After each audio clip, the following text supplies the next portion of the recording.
Baik, Assalamualaikum warahmatullahi wabarakatuh.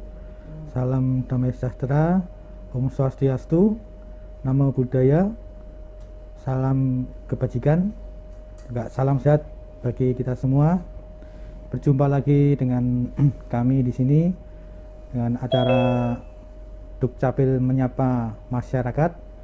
Acara ini bertujuan untuk menyampaikan informasi-informasi pelayanan yang ada di Dinas Pendudukan dan Pencatatan Sipil Kota Yogyakarta. Baik, sebelum kita mulai, kami akan menyapa dahulu. Di sini telah hadir di studio sebelah Ibu kita, Ibu Dr. Anda Septi Siri Rezeki. Beliau adalah Kepala Dinas Kependudukan dan Pencatatan Sipil Kota Yogyakarta. Sugeng siang Ibu Septi. Sugeng siang. Assalamualaikum warahmatullahi wabarakatuh kepada Sobat DMM semua. Sehat-sehat dan bahagia selalu. Terima kasih. Demikian tadi dari Ibu Septi, Kepala Dinas Pendudukan Kota Yogyakarta. Juga berikutnya yang terhormat kepada rekan kerja kami dari Kementerian dan Kelurahan yang sudah hadir di sini beberapa. Juga kemudian sahabat Dukcapil, warga masyarakat Kota Yogyakarta, sebagai bagian penting dari tugas pelayanan kami di administrasi kependudukan di Kota Yogyakarta. Recording in progress. Yang lain yang belum bergabung, mari kami tunggu partisipasinya untuk bergabung bersama kami. Mari kita bersama-sama untuk mendengarkan materi yang sudah dipersiapkan oleh Bapak narasumber kita. Sebelumnya saya perkenalkan, nama saya Istudiar Anindito. Saya akan mengawal acara ini 1 jam ke depan ya Bapak Ibu sekalian, dengan acara Dukcapil Menyapa Masyarakat Yogyakarta seri ketiga. Kali ini dengan tema kebijakan satu data kependudukan atau single identity number. Ini istilah asing ya Bapak Ibu sekalian. Saya sendiri juga belum mengerti ini istilah asing. Kebetulan di sini sudah hadir narasumber kita bersama saya, beliau Bapak Martinus Agus Hutoro, SPSI MHUM. Selamat siang Pak Hutoro. Selamat siang Mas Istu. Ya, sehat ya Pak Ji? Sehat. Ya, amin. Ya. Beliau ini adalah analis kebijakan ahli muda, kelompok substansi kerjasama dan pemanfaatan data. Jadi keseharian beliau mengurusi kerjasama antar OPD ataupun pemanfaatan datanya, bagi pemanfaatan datanya. Sebelum kita melangkah ke acara berikutnya, kita mengikuti arahan dan sambutan dari Ibu Kepala Dinas Pendudukan dan Pencatatan Sipil Kota Yogyakarta. Kami persilahkan kepada Ibu Kepala Dinas, Ibu Dr. Anda Septi Siri Rezeki, untuk menyampaikan Terima arahan kasih dan pembukaannya. moderator Mas Istu. Dan yang saya hormati Pak Hutoro selaku narasumber. Assalamualaikum warahmatullahi wabarakatuh. Selamat siang, salam sejahtera bagi kita semua. Yang saya hormati, saya cintai dan saya banggakan semua Sobat DMM pada siang hari ini, dan juga tentunya ini ada teman-teman juga dari Dinas Kependudukan dan Pencatatan Sipil di luar Kota Yogyakarta. Yang saya hormati dari Biro Tata Pemerintahan Seda Daerah Istimewa Yogyakarta dan semua warga masyarakat di Kota Yogyakarta sekitarnya dan bahkan yang di luar Daerah Istimewa Yogyakarta. Alhamdulillah pada siang hari ini kita berjumpa kembali dalam DMM episode yang ketiga ya. Episode yang ketiga ya, mengambil tema yaitu terkait dengan satu data kependudukan. Jadi Sobat DMM dan Bapak Ibu yang mengikuti acara Dukcapil Menyapa Masyarakat pada siang hari ini terkait dengan satu data kependudukan. Di sini bahwa sesuai dengan Undang-Undang Nomor 23 Tahun 2006 dan serta perubahannya, bahwa data kependudukan, yang dimaksud dengan data kependudukan itu adalah data perseorangan dan atau data agregat yang terstruktur sebagai hasil dari kegiatan pendaftaran penduduk dan pencatatan sipil. Jadi ini data-data kependudukan ini database-nya ada di Kementerian Dalam Negeri. Jadi kita sudah menggunakan SIAK terpusat ya, sehingga semua data-data dan dalam kondisi aman. Selanjutnya kita juga kalau kita berbicara mengenai data kependudukan single identitas number, yaitu kita tidak lepas dari NIK yang nantinya akan dijabarkan, akan dijelaskan oleh narasumber pada siang hari ini, Pak Hutoro. Jadi NIK ini adalah merupakan nomor identitas penduduk yang bersifat unik atau khas dan bersifat tunggal dan melekat selamanya pada seseorang yang terdaftar sebagai penduduk Indonesia. Makanya kalau sudah terdaftar sebagai warga negara Indonesia, tentunya seorang warga masyarakat penduduk itu akan mempunyai NIK. Di sini kami akan hanya menggarisbawahi dari pentingnya NIK tersebut. Jadi NIK berlaku dan melekat selama-lamanya pada setiap penduduk dari lahir bahkan di bawah setelah meninggal dunia. NIK penduduk yang meninggal dunia tidak bisa dialihkan atau dipakai lagi oleh orang lain. Inilah makna yang dipakai sebagai single identitas number. Jadi NIK kita yang kita sudah mendapatkan NIK dan bagi NIK yang warga masyarakat yang sudah meninggal dunia tidak mungkin akan digantikan oleh ahli warisnya.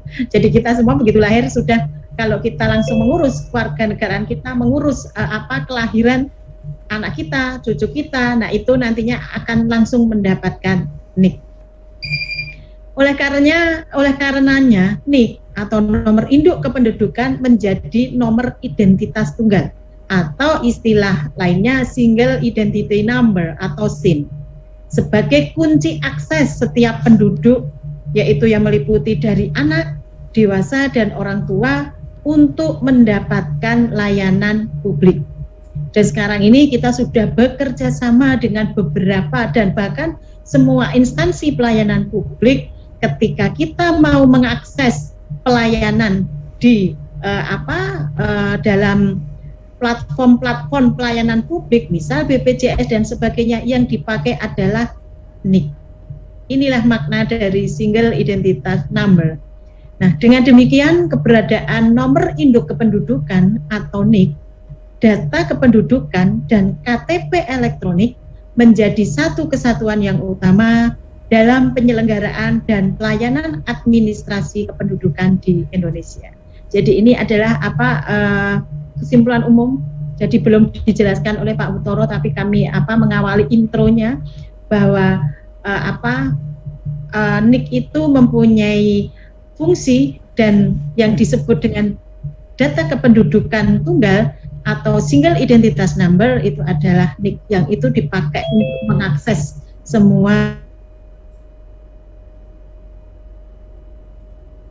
di dalamnya.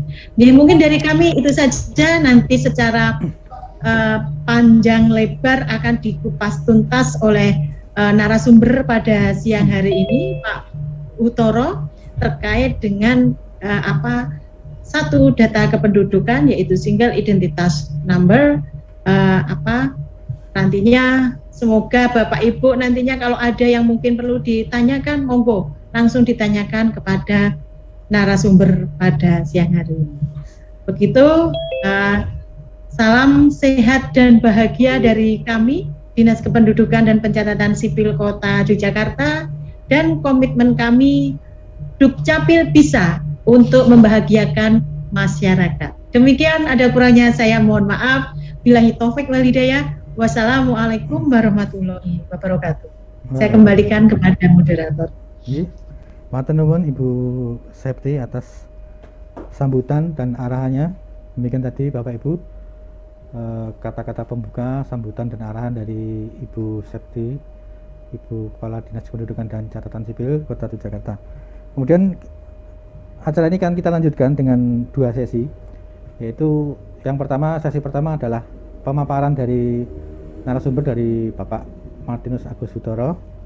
Kemudian nanti sesi kedua kita akan mengadakan sesi untuk tanya jawab. Matur nuwun Mas Istu. Nggih. Langsung saja nggih Mas Ya, Istu nggih. siap, nggih. Nggih, yang kami hormati Ibu Kepala Dinas Dukcapil Kota Yogyakarta. Beliau Ibu Dr. Anda Septi Sri Ceci. Kemudian juga yang kami hormati khususnya dari para peserta Zoom pada kesempatan siang hari ini.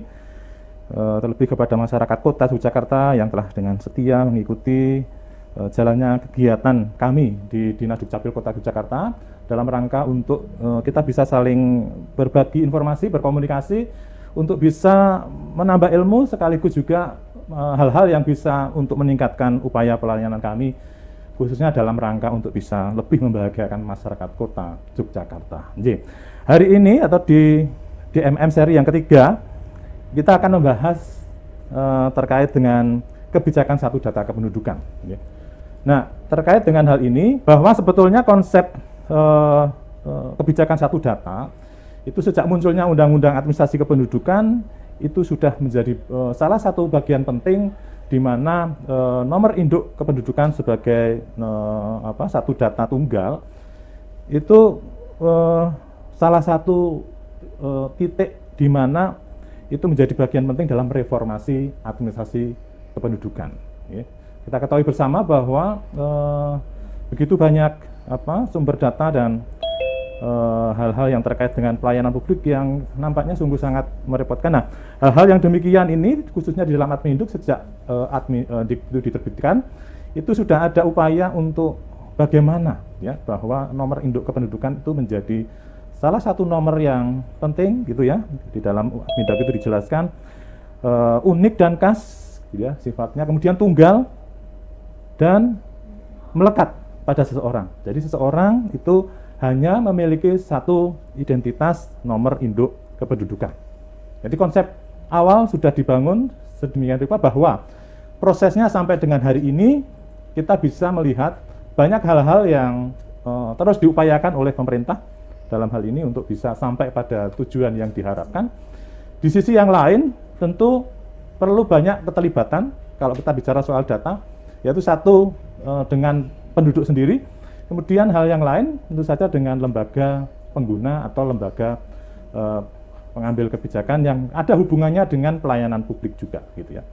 Nah, ini yang nanti akan bersama-sama kita coba diskusikan, sementara Dinas Dukcapil Kota Yogyakarta tentu juga akan melaksanakan agar apa yang menjadi kebijakan yang sejak awal sudah dikonsepkan ini sampai pada satu tujuan sebagaimana yang kita sampaikan tadi. Nah, selanjutnya di dalam Adminduk itu juga ditentukan bahwa setiap penduduk itu wajib memiliki NIK. Nah, di awal memang kalau kita ketahui pelayanan administrasi kependudukan itu basisnya adalah di pelaporan, maka memang waktu itu gitu ya, itu harapannya bahwa setiap penduduk dengan kesadaran penuh untuk bisa ya namanya mendaftarkan administrasi kependudukannya supaya memiliki NIK pada waktu itu ya. Kemudian juga diatur bahwa NIK itu berlaku seumur hidup dan selamanya. Nah, berarti bahwa ketika sesudah seseorang atau bayi yang baru dilahirkan kemudian mendapatkan NIK, maka NIK yang dimiliki itu akan menjadi nomor induk yang akan berlaku seumur hidup dan selamanya. Nah, ini menjadi pegangan penting bahwa terkait dengan NIK sudah ada ketentuan yang sejak awal diatur sedemikian rupa gitu ya. Nah, terkait dengan NIK ini di dalam Adminduk itu juga diatur juga bahwa NIK itu diterbitkan dengan menggunakan sistem informasi administrasi kependudukan. Tidak ada sistem yang lain di luar sistem informasi administrasi kependudukan yang ditentukan. Ya. Nah, selanjutnya juga diatur bahwa waktu itu ya NIK itu sudah dikreasikan ya bahwa NIK itu akan dicantumkan dalam setiap dokumen kependudukan dan dijadikan dasar penerbitan paspor dan lain sebagainya. Nah, kalau sedikit flashback bahwa di situ juga disebutkan setiap dokumen kependudukan karena waktu itu di dokumen administrasi kependudukan tidak ataupun belum dicantumkan NIK. Ya, jadi kita paham ya. Jadi memang sejak awal pembentukan Adminduk itu sudah ada upaya untuk bagaimana NIK ini benar-benar ke depannya itu menjadi salah satu bagian penting, khususnya pemahaman dan konsep tentang single identity number tadi, ya. Tentu itu berproses, ya. Nah, tetapi di awal memang sudah kita atau sudah dibuat ketentuan bagaimana agar NIK itu sungguh bisa memiliki fungsi sebagaimana yang dimaksudkan. Nah, terkait dengan tata cara dan sebagainya nanti akan diatur dengan peraturan pemerintah. Ya. Waktu itu di Adminduk sudah diatur sedemikian rupa. Nah, kemudian terkait dengan apakah yang disebut sebagai nomor induk kependudukan. Nah, nomor induk kependudukan itu dari 16 digit, ya, di mana 6 digit yang di awal itu merupakan kode wilayah, ya, provinsi, kabupaten, kota, dan kecamatan. Kemudian yang 6 digit berikutnya itu adalah tanggal lahir, bulan, dan tahun kelahiran. Dan yang keempat itu merupakan nomor untuk penerbitan secara otomatis dengan siapnya. Ini apa yang disebut sebagai nomor induk kependudukan, sebagaimana yang di awal sudah kita sampaikan, ini menjadi bagian penting dalam upaya untuk menciptakan sebuah nomor yang menjadi satu data tunggal, begitu ya, kepemilikan tunggal untuk setiap orang, satu nomor induk kependudukan, ya. Dan ciri khasnya ada di ini tadi yang kita sebutkan, 16 nomor itu terdiri dari itu 6 pertama kode wilayah, kemudian tanggal kelahiran, dan nomor pendaftaran, ya. Nah, lanjut, NIK sebagaimana yang kami sampaikan tadi itu menjadi identitas tunggal untuk semua urusan pelayanan publik. Nah, ini di perubahan undang-undang kemudian berkembang lebih lanjut, ya. Kalau tadi dicantumkan, sekarang disebutkan sebagai identitas tunggal untuk semua urusan pelayanan publik. Jadi memang sudah dikonsepkan bahwa ke depan apa-apa kalau kita melaksanakan pelayanan publik, maka NIK itu menjadi faktor yang penting. Supaya setiap warga masyarakat punya akses dalam hubungannya dengan mendapatkan pelayanan publik sebagaimana haknya sebagai warga negara atau penduduk Kota Jakarta. Ya. Kemudian pemerintah menyelenggarakan semua urusan pelayanan publik dengan berdasarkan NIK. Ya, kita memang sedang ataupun Adminduk ini memang berupaya agar tadi yang sedang kita bicarakan bersama, NIK itu betul-betul menjadi sebuah nomor induk tunggal, gitu ya. Nah, untuk menyelenggarakan semua pelayanan publik, maka pemerintah melakukan integrasi NIK yang telah ada dan digunakan untuk pelayanan publik, diatur paling lambat 5 tahun. Ya biasa, kalau aturan itu dibuat.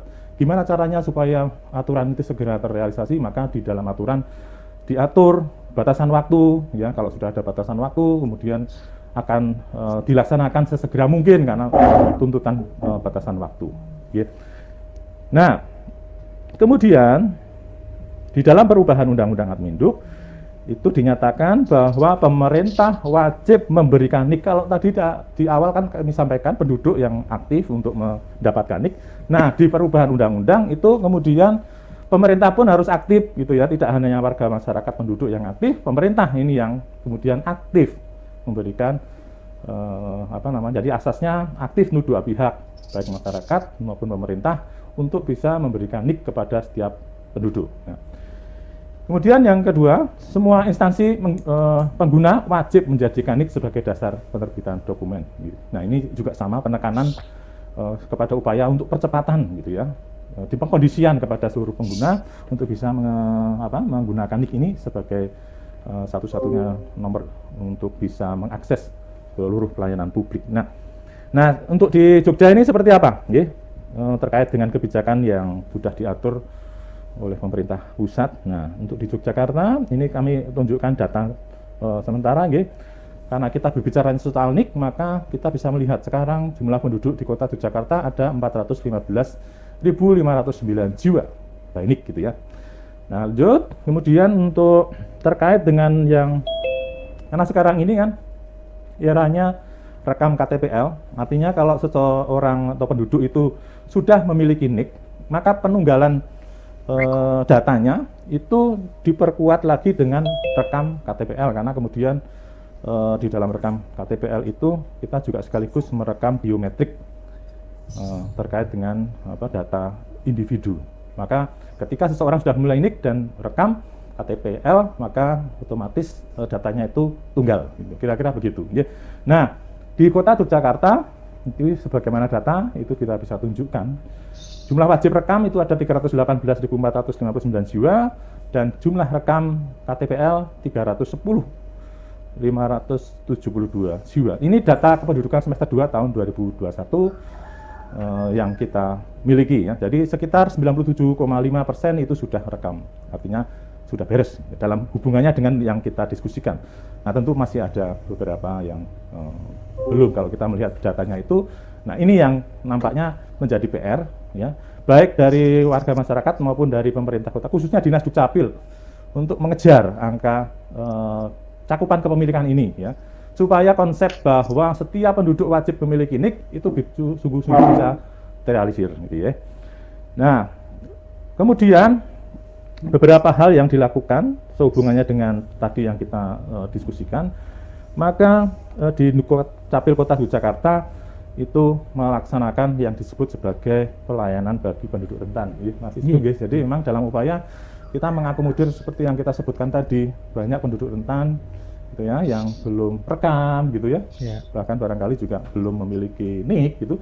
Nah, ini kita upayakan untuk bisa kita akomodir di Dukcapil Kota Yogyakarta, mengupayakan ya, agar seluruh warga Kota Yogyakarta itu bisa mengakses pelayanan publiknya dan mereka kita berikan nomor induk kependudukan. Ya. Termasuk juga pelayanan mobile adminduk bagi disabilitas dan ODGJ ya, karena keterbatasan fisik. Maka kemudian ada kebijakan punya di Dukcapil, silakan untuk hal-hal yang demikian dikomunikasikan kepada kami, nanti dari kami Dinas Dukcapil Kota Yogyakarta akan segera menindaklanjuti, lalu mereka akan turun ke lapangan sebagaimana ketua wilayah, sebagaimana terdapat penduduk yang disabilitas ataupun yang ODGJ, nanti kita akan melakukan rekaman. Termasuk kemudian juga kita melakukan jemput bola ya di beberapa lembaga, kemudian juga di sekolah-sekolah bagaimana mengupayakan kalau yang di sekolah itu yang rekam KTP-nya sesegera mungkin untuk yang anak-anak SMA itu ya, untuk bisa terbit KTPL-nya. Kemudian, nah tadi Ibu Kepala Dinas, Bu Septi juga sudah menyampaikan sejak 7 Maret Kota Yogyakarta telah mengimplementasikan SIAP terpusat. Nah, tentu ketika kita bicara data tunggal, maka SIAP terpusat itu menjadi sarana yang sangat penting ya, bahwa seluruh basis data itu dikelola dalam satu tempat, yaitu di pusat gitu ya. Nah, kemarin ataupun beberapa waktu sebelumnya kan datanya terdistribusi gitu. Nah, ini sekarang mulai 7 Maret data seluruhnya itu terpusat dan tidak terdistribusi lagi. Oke, untuk kemudian masuk ya. Nah, kemudian ada integrasi data. Tadi juga sudah disampaikan ya, Bapak Ibu dan peserta Ju, bahwa kita dalam rangka untuk mengoptimalkan data yang dimiliki, tentu bagaimana data yang ada ini bisa dimaksimalkan penggunaannya pada seluruh lembaga pengguna. Maka diberi kesempatan kepada lembaga pengguna untuk bisa mengakses secara langsung data SIAP. Maka kita membuat kesempatan untuk dilaksanakan kerjasama ya, terlebih dalam hal untuk verifikasi data ya, kaitannya dengan pelayanan publik. Maka terkait dengan ini, monggo kalau ada lembaga yang menghendaki untuk bisa kerjasama, dan ini tentu menjadi bagian penting dari yang kita diskusikan bersama. Ketika semakin banyak lembaga pengguna yang mengintegrasikan datanya dengan NIK, maka apa yang kita cita-citakan bersama terkait dengan nomor induk kependudukan semakin ke depan akan terwujud gitu ya. Nah, kemudian ini yang paling best, yang terbaru, yang beberapa waktu yang kemarin juga sudah dibicarakan ya, bahwa berdasarkan peraturan Presiden nomor 83 tahun 2021, pencantuman dan pemanfaatan NIK dan atau nomor pokok wajib pajak dalam pelayanan publik. Nah, sungguh ini menjadi sesuatu yang luar biasa, bahwa dukungan seluruh pihak ini akan sampai pada waktunya bahwa ke depan NIK ini betul-betul nanti akan bisa menjadi sebuah data tunggal dalam hubungannya dengan pelayanan publik. Jadi kita tidak perlu repot lagi bawa segala macam kartu dan sebagainya gitu ya, tapi cukup satu KTPL itu bisa dipakai untuk akses seluruh pelayanan publik. Kita lihat tanggalnya di situ tahun 2021 September ya.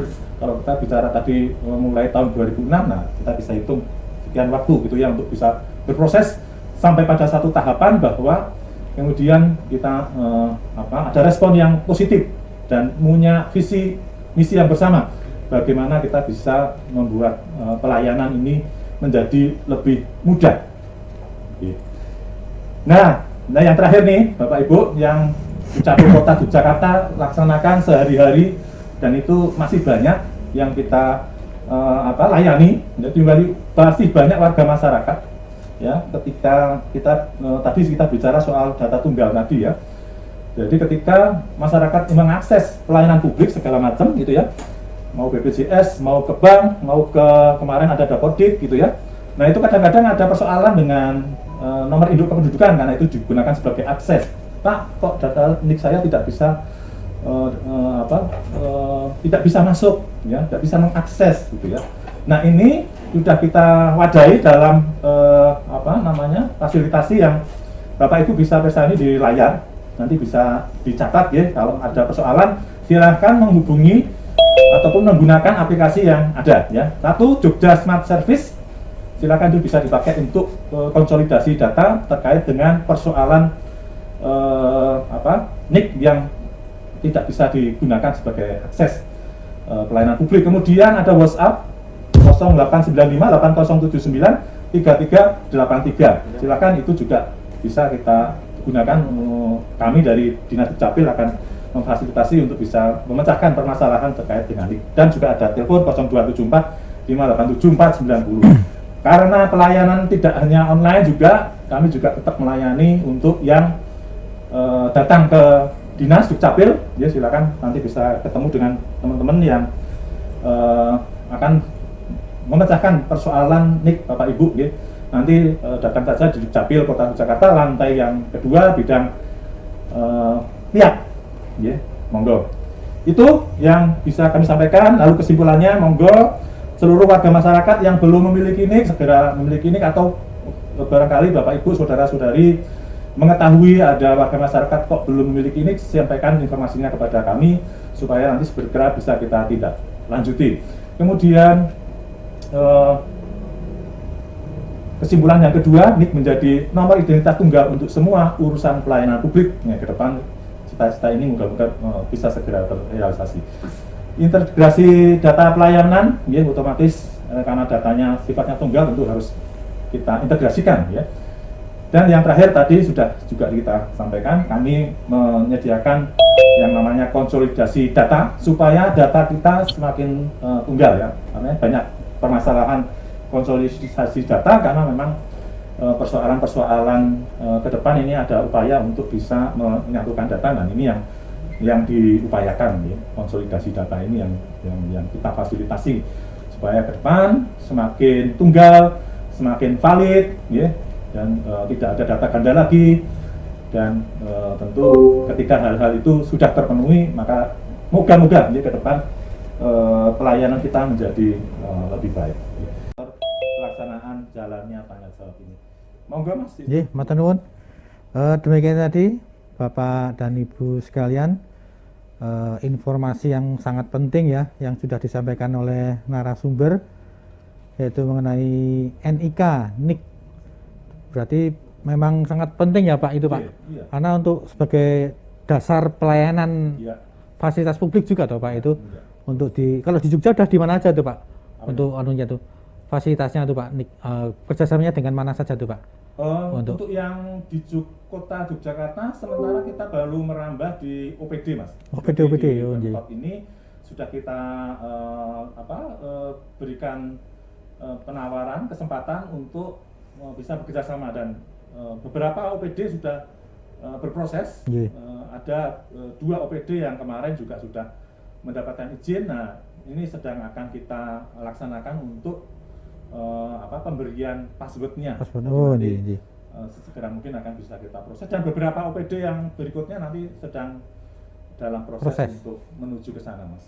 Oh, Sementara itu, nah monggo nanti yang dari luar OPD kalau barangkali ada perguruan tinggi, organisasi kemasyarakatan, monggo ya kalau. Sementara menunggu pertanyaan Pak Utoro, apakah NIK ini sama dengan KTP, Pak? Ya, gini. Jadi nomor induk kependudukan itu merupakan akses awal untuk menerbitkan dokumen kependudukan.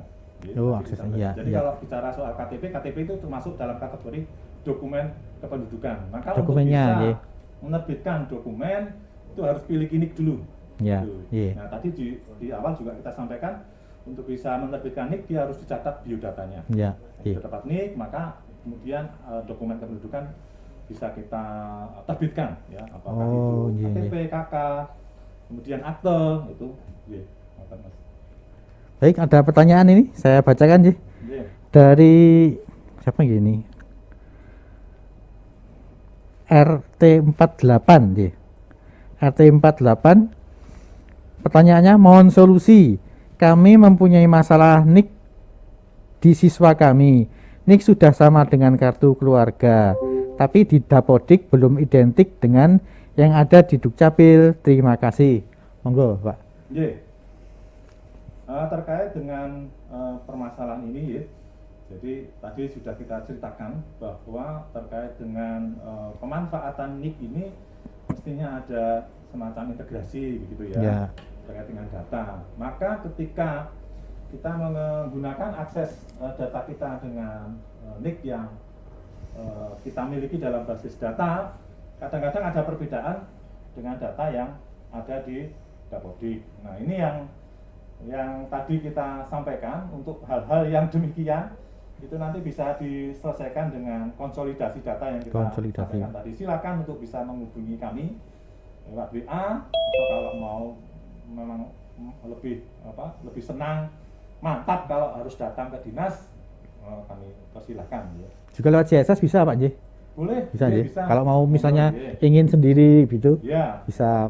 Sekarang eranya memang online, di rumah saja bisa menggunakan CSS. Malah bisa 24 jam ya Pak Brio. Betul. Mau sambil tiduran juga bisa gitu Pak. Baik, yang kedua dari Pak Heru Sabtono. Bapak Heru Sabtono. Selamat siang, yang jadi pertanyaan kami, NIK pada tanggal bulan tahun tidak sama dengan tanggal bulan tahun di akte kelahiran. Terima kasih.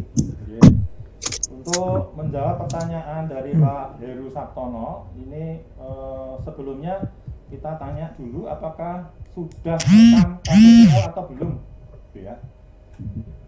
Jadi kalau berkaitan dengan perbedaan tanggal bulan tahun kelahiran, maka pertanyaannya sudah rekam KTPL atau belum. Jika sudah rekam dan tunggal, maka NIK tidak bisa dirubah. Oh iya. Berarti NIK tidak bisa dirubah, Pak, ya? Tidak bisa. Jadi sekali tadi sudah disampaikan. Sekali seumur hidup. Ya.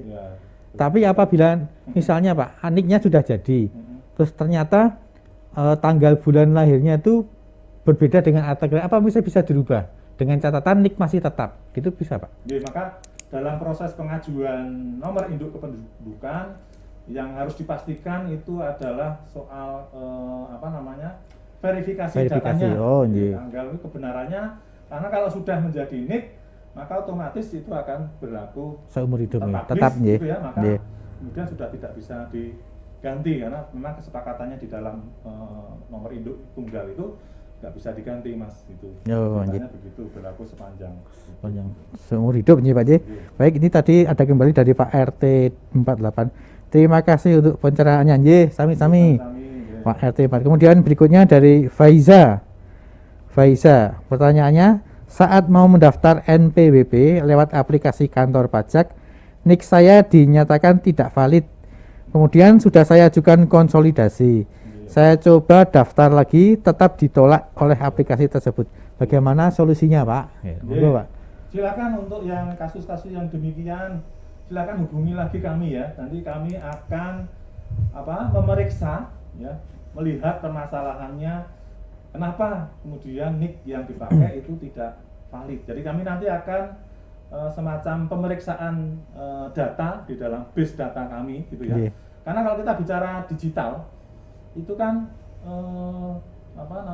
ketika satu digit aja berbeda itu kan jadi masalah. Itu contohnya ya. Beda lagi. Artinya kalau berbicara data digital maka setiap digitnya itu harus sama persis. Gitu ya. Nggak boleh ada spasi. Kalau yang satu data ada spasi, yang ini nggak ada spasi, itu pun jadi masalah. Pakai gelar nggak pakai gelar itu jadi permasalahan. Nah, hal-hal yang demikian memang secara sistem itu dikunci, Mas. Jadi kalau sudah secara data terindikasi ya ada hal-hal yang ganda ataupun datanya tidak benar, maka otomatis akan dikunci, maka tidak bisa mengakses. Nah, itulah yang kemudian kami dari Dinas Dukcapil Kota Yogyakarta, khususnya dari bidang PIAK, itu nanti yang akan membantu Bapak Ibu ya untuk bisa menyelesaikan permasalahan itu. Pada umumnya cepat Bapak Ibu, jadi kalau begitu Bapak Ibu datang langsung kami akan solusikan, Bapak Ibu kembali lagi sudah bisa menggunakan data ataupun mengaktifkan NIK-nya untuk bisa mengakses pelayanan publik. Dicoba kembali itu Pak J nanti. Setelah diverifikasi kemudian dikonsolidasi, pemohon silahkan mencoba lagi itu Pak J. Baik, ada lagi pertanyaannya? Oh, belum ada. Saya ingin yang mengulang yang tadi Pak, yang misalnya yang tidak punya NIK. Jadi lain kalau bayi Pak ya, bayi kan memang lahir belum punya NIK. Tapi kalau yang sudah dewasa, yang sudah misalnya sepuh itu, apabila tidak mempunyai NIK, bagaimana Pak ini nanti ininya, solusinya Pak? Seperti tadi kan mungkin ada yang kurang jelas untuk solusinya. Apakah dibikinkan NIK atau NIK yang lama dicek dulu atau gimana? Gitu gimana Pak? Nah ini sebetulnya bidangnya Mas Istung gitu. Nah, sekalian di sini. Baik, terkait dengan yang disampaikan ini kategorinya sebagai rentan adminduk ya. Jadi ada orang dewasa penduduk Kota Yogyakarta sudah lama tinggal tapi ternyata tidak memiliki dokumen administrasi kependudukan. Maka segaris atau tadi sudah di awal disampaikan ya, pemerintah itu wajib memberikan NIK.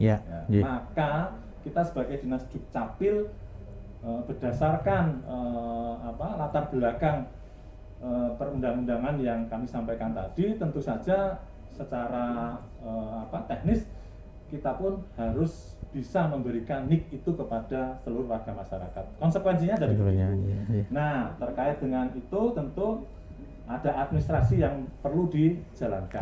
Kalau yang sudah dewasa, tentu saja langkah yang pertama yang nanti harus dilakukan adalah pemeriksaan secara kedataan di dalam Dukcapil atau database-nya. Apakah yang bersangkutan ini sudah terdaftar atau belum? Nanti harus ada pengecekan terlebih dahulu. Nah, karena di dalam base data itu terkandung juga biometrik, nah itu yang menjadi bagian penting untuk mengecek apakah seseorang itu memiliki data atau tidak, itu kita cek terlebih dahulu, Mas.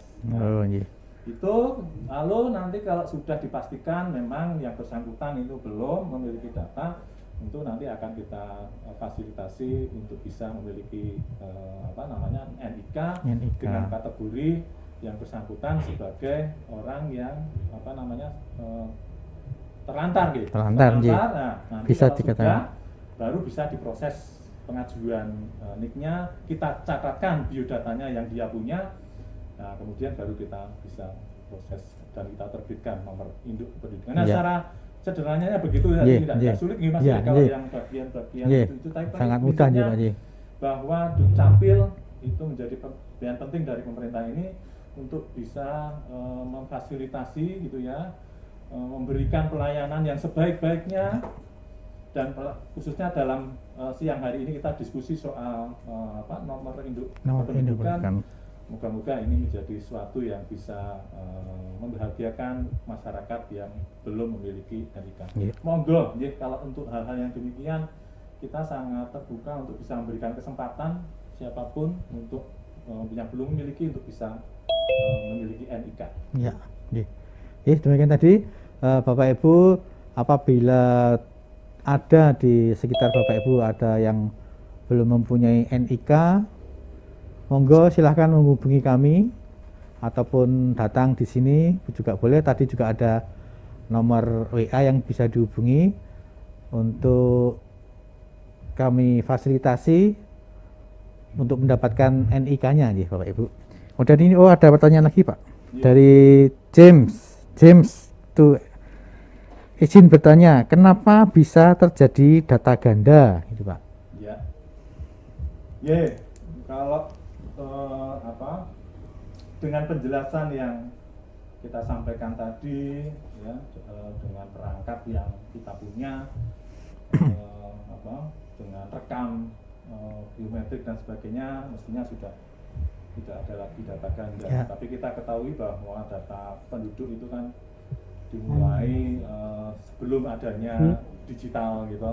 Dulu kita masih pelayanan manual, itu yang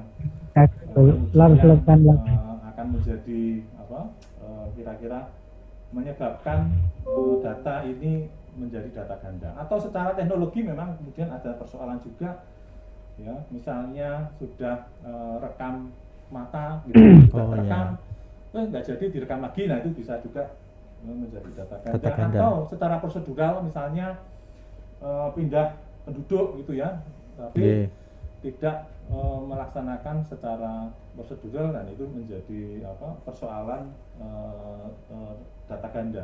Memang dalam upaya ke depan untuk senantiasa membuat data bersih gitu ya, sudah tidak ada data ganda lagi, itu pemerintah pusat juga secara berkala itu membersihkan data-data tersebut gitu ya. Dan kalau ini sudah nanti berbicara yang sangat teknis kedalaman, monggo ini nanti ada teman-teman yang secara teknis nanti juga akan bisa menjelaskan secara detail ya untuk hubungannya dengan data ganda ini. Sebenarnya itu yang bisa kita sampaikan. Demikian tadi data ganda terjadinya karena apa? Bisa karena mungkin di sini punya NIK kemudian pindah dengan tidak melalui prosedur, dan di daerah tujuan itu di entry kembali di entry lagi kemudian direkam lagi sehingga menimbulkan ganda, dan KTP-nya tidak bisa dicetak ya Pak ya, otomatis ya Pak ya, karena datanya kayak dikunci, langsung ngekunci ya. Dibereskan dulu gitu ya. Nah untuk yang data ganda ini itu solusinya itu yang dipakai yang pertama kali rekam yang tunggal Pak ya. Keputusannya begitu ya. Jadi kalau ada punya data ganda, maka yang pertama direkam itu yang dipakai. Yang perekaman selanjutnya tidak bisa dicetak dan akan dihapus. Mumpung ini topiknya sangat penting sekali, NIK sebagai dasar layanan kependudukan Pak untuk nanti mendapatkan fasilitas pelayanan, bisa untuk vaksin Pak vaksin. Nah itu vaksin itu sangat penting ya, apalagi di era sekarang Pak era COVID-19 ini. Bagi yang belum mempunyai ini kan berarti otomatis belum bisa vaksin ya Pak. Dan kalau kita mengikuti berita terkait dengan vaksinasi itu dari para masyarakat kota Yogyakarta, waktu itu kalau banyak warga masyarakat yang tidak bisa mendapatkan akses untuk bisa mendapatkan vaksin, karena ada persoalan dengan NIK-nya. Waktu itu banyak banget ya. Banyak sekali kasusnya. Karena waktu itu memang Kementerian Kesehatan yang mengurusi masalah vaksin itu belum melaksanakan kerjasama dengan Dukcapil pusat ya. Nah kemudian sesudah dilaksanakan kerjasama antara Kementerian Kesehatan ya, dan Direktorat Jenderal Kependudukan dan Pencatatan Sipil gitu, maka sudah ada integrasi, maka yang ke belakang ini memang kemudian jauh lebih lancar ya, karena datanya sudah terintegrasi. Terutama yang ini ya Mas ya, karena memang kalau data kependudukan itu kan sudah by name by address gitu ya. Kelebihannya dari data kependudukan kita itu adalah bahwa dengan single identity ini maka mestinya sudah tidak meleset lagi ya. Maka kalau ada yang memanfaatkan data kependudukan, entah itu hubungannya dengan bantuan sosial gitu ya. Nah, moga-moga ini menjadi sarana yang sangat penting ya, ketika identitas tunggal ini kemudian bisa secara langsung itu melaksanakan fungsi pemerintah dalam hubungannya dengan pemberian bantuan sosial, bahwa mestinya yang diberikan bantuan itu harus tepat siapa yang harus kita tepat bantu. sasaran nih Pak Ji. Nah, maka fungsi identitas tunggal ini salah satunya adalah hal yang demikian. By name, by address itu akan ketahuan ya, siapa yang harus kita berikan manfaat dalam hubungan dengan pelayanan publik, termasuk di dalamnya adalah bantuan sosial. Jadi masih banyak hal lagi Mas itu yang pemanfaatan data ini ya. Apakah itu untuk kriminalitas ya. Kemudian kemarin kalau ada itu namanya kecelakaan, masih ingat ya Mas yang tenggelamnya pesawat, lalu jenazahnya sudah tidak bisa diidentifikasi, maka kemudian data biometrik yang ada di Dinas Dukcapil ini bisa membantu untuk menemukan ya, ataupun memunculkan identitas para korban. Dan ini sangat luar biasa, karena kecelakaan yang demikian ini sungguh menguras rasa bagi keluarga yang ditinggalkan gitu ya, karena tidak bisa menemukan lagi jenazahnya secara utuh gitu ya. Juga menemukan identitas ya Pak, ini untuk menemukan identitas itu Pak kan? Iya benar. Perlu kita hanya memanggil NIK saja sudah keluar data-data biodatanya Pak Ji. Jarinya Mas terutama. Jadi kan kadang kalau udah mengalami kecelakaan begitu, maka korban atau penumpangnya itu sudah tidak bisa dikenali lagi secara utuh Mas. Yang ada misalnya tinggal tangan itu masih bisa untuk dicek verifikasi sidik jarinya Pak Ji, identifikasi ya itu kelebihan ini Pak ya untuk dari data. Oke, bagi warga masyarakat Kota Jakarta yang kami cintai, yang kami banggakan terkait dengan materi pada siang hari ini, monggo Bapak Ibu, kiranya kalau masih ada warga di sekitar yang belum memiliki NIK, untuk diinformasikan kepada kami untuk bisa kita proses lebih lanjut. Kita fasilitasi Sementara kalau ada permasalahan dengan NIK dalam hubungannya dengan pelayanan publik kok tidak bisa diakses, jangan khawatir, kami juga siap sedia untuk bisa membantu Bapak Ibu, sehingga Bapak Ibu bisa mendapatkan haknya dalam urusan pelayanan publik. Itu saja Mas yang bisa kita sampaikan. Baik. Kami kembalikan, mungkin bisa diakhiri monggo. Karena waktu sudah menunjukkan tepat pukul 2, berarti sudah 1 jam kami bersama dengan Bapak Ibu sekalian. Terima kasih untuk waktunya, terima kasih untuk partisipasinya. Akhir kata kami akhiri dengan salam. Assalamualaikum warahmatullahi wabarakatuh. Salam sehat.